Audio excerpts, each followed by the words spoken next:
Well, hello and welcome to another episode of Twin Carbs. Today we're going to be looking at various charging options, in particular for the MG ZS EV. As you can see at the moment, I'm parked beside a public charger. Looking at the dash, I've got about 40% charge left. I'm keen to get that up to 80. So we're going to use the CCS charger here, and I'll demonstrate how to use that. But we're also going to look at other charging options, including a brand new home charger that's just been released on the market. On the MG, as in most of the cars, you'll find that there are two rubber bungs which cover the charging points. That's the Type 2 exposed. I'm going to use the CCS, which is a combined charging system, which gives you a lot greater power and charges effectively. It's a rapid charger. Let's go and have a look at it. So this one, as you can see, is operated by ChargePlace Scotland. The fantastic thing about these guys is that you pay a £20 registration fee for a card, an RFID card, and your charging is free then at most, not all, but most of the ChargePlace Scotland points. So let's see how this works. Key the system, says it's authorised, and then you select which charger you want. So as I said, we're going to use a CCS. We tick that. We look for the CCS charger. There it is there. Now, it's quite a chunky fella, as you can see, but you've got the Type 2 type connector there and the DC connections below.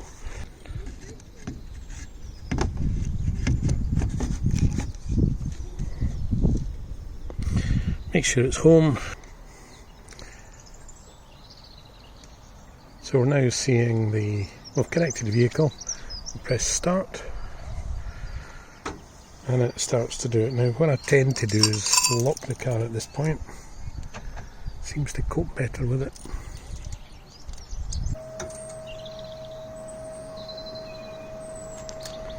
So it tells me then that I'm sitting at 41% of charge and charged 0 kilowatts so far, and it's been connected. There we are, that's starting to increase. I'm connected for a minute. So what I need to do now is go and either have a cup of coffee or go and sit in the car and read a book, and we'll come back to this in about 20 minutes and see where we are. You can open the car door at any time and just check what the charging level is. Obviously we've just started, then it goes out, but it tells us we've already got 64 miles in there, which is great. So we'll give it 20 minutes or so and we'll come back. Right then, I reckon that's just over 20 minutes, so let's have a quick look and see where we are. Oops.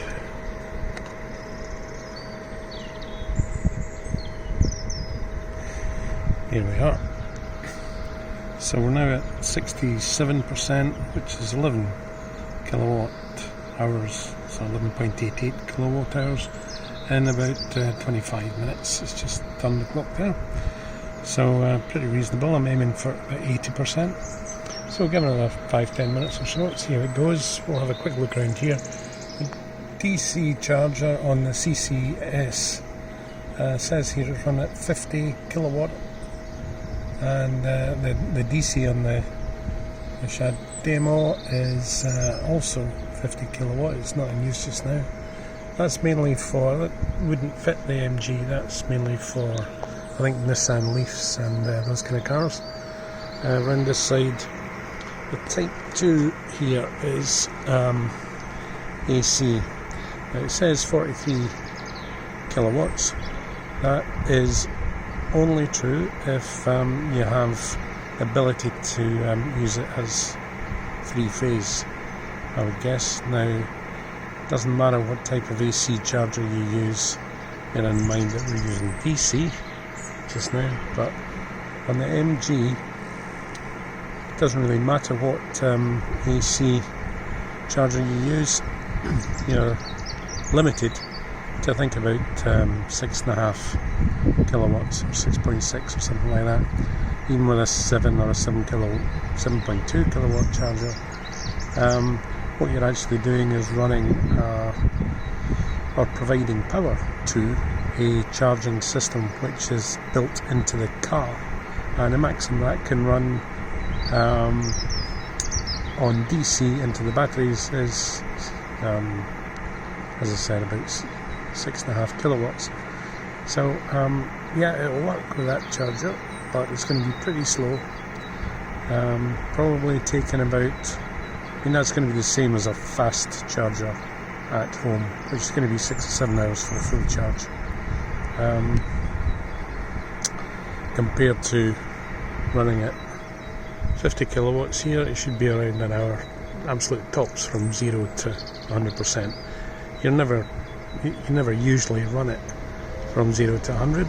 You would normally run it from about 20, 30, 40% up to about 80%, or close to 0 up to 80.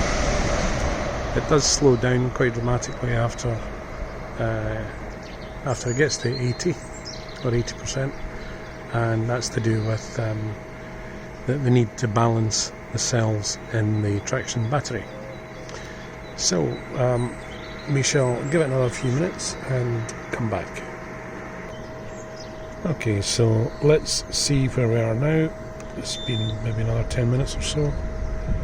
Yeah, we're now at 83%. That's been 38 minutes, so 40% charge. I suspect this isn't charging at 50 kilowatt hours as advertised, or 50 kilowatts rather. If we've only got 18.65 through in what's effectively 40 minutes, I suspect that 50 kilowatts is only the name of the shop.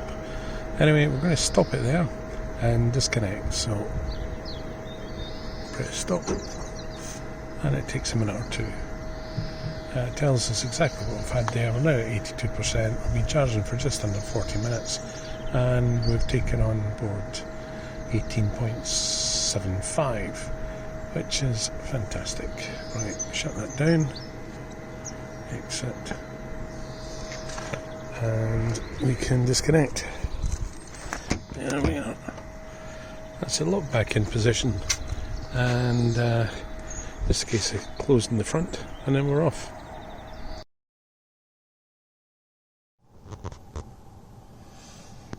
Okay, so here we are back home after doing an 80% rapid charge. What I like to do is finish it off and take it up to 100% using just an AC charger. Now at the moment I only have a 13 amp granny charger, which plugs into the standard 13 amp socket, typically that one on the wall.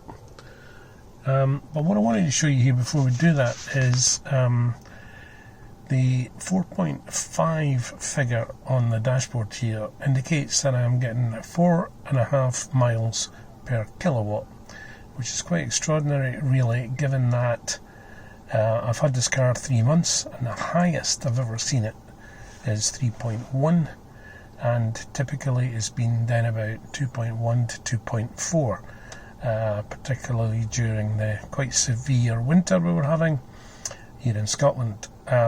The reason why it's so high today is the temperature has been up around 17-19 degrees all day, so the battery's obviously warm and perfectly happy, and seems to be performing much better, much improvement in mileage. So that's good, a good omen for tomorrow. The reason I want to take it to 100% charge is I have quite a lengthy journey tomorrow, probably about 130 miles all in, there and back, so I want to try and do that in one trip. So I need a reasonable amount of charge in the car, because I do, as I've said before, have quite a heavy right foot, which tends to drain the battery quite quickly. So I'm going to top it off, and I'll show you the granny charger that I'm going to use for that, and then I'm going to show you what just arrived yesterday, which is my new fast charger, which I'll be mounting on the wall and wiring directly into the mains. So we'll talk about that shortly. Right, so here we go. We're looking at the MG 13 amp charger. So I think it delivers about 3 kilowatts. It's useful because it just plugs in straight to a 13 amp socket, which I tend to leave powered off, by the way, until I get the main Type 2 connector plugged in. So let's have a look at that.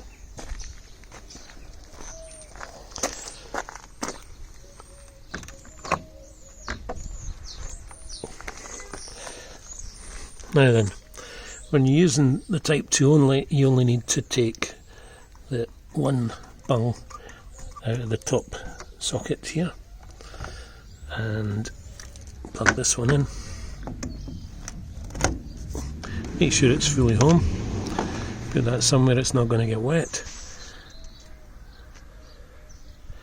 And then all it is now is a case of putting the power on. So we'll do that here. Click, click. Now it is normal to lock the car, although on the release of software I've got on my car I don't need to do it. But as I'm going to be doing other things, I will lock it. Now the way you can tell that is charging is, I don't know if you can see it, but the lights on the back of the MG sign light up and then extinguish, so they're pulsing while it's charging. At the end of the charge sequence, those lights will stay on for a period of time, and then from about 10 minutes up to a couple of hours, depending on when you last did a balance charge. I try to balance mine as regularly as I can, but if you're constantly doing rapid charges, when you get around to doing a balance charge, it will take quite a long time. So I'm going to leave that on for a while and going to have a look at something else. Well, this arrived yesterday and I'm quite excited about it. This is the Sita Smart 7 EV charger. It's a high performance charging product, and you can install it either at home or maybe in an office somewhere. It comes with maximum power up to 7.2 kilowatts, so it's a 32 amp single phase installation. It has integrated Type 2 socket, and it's also got a smart app with it, so it's and the device itself is Wi-Fi enabled. Has some advanced features such as dynamic load balancing, scheduled charging, and charge rate adjustment. It also has full electrical protection, which includes pen fault protection and its own RCD. Needless to say, it doesn't require a separate earth rod to be installed either. Sita are a Scottish-based company with offices and manufacturing facilities across 3 continents, and they've spent 2-3 years developing this product, primarily because some of the electrical standards for EV charger installations have changed over that period, and they've tried to accommodate all of those changes along the way. I'm going to be installing this here at home over the next few days, so be sure to watch out for that video. In the meantime, I hope you've enjoyed this episode of Twin Carbs, and I look forward to seeing you all again soon.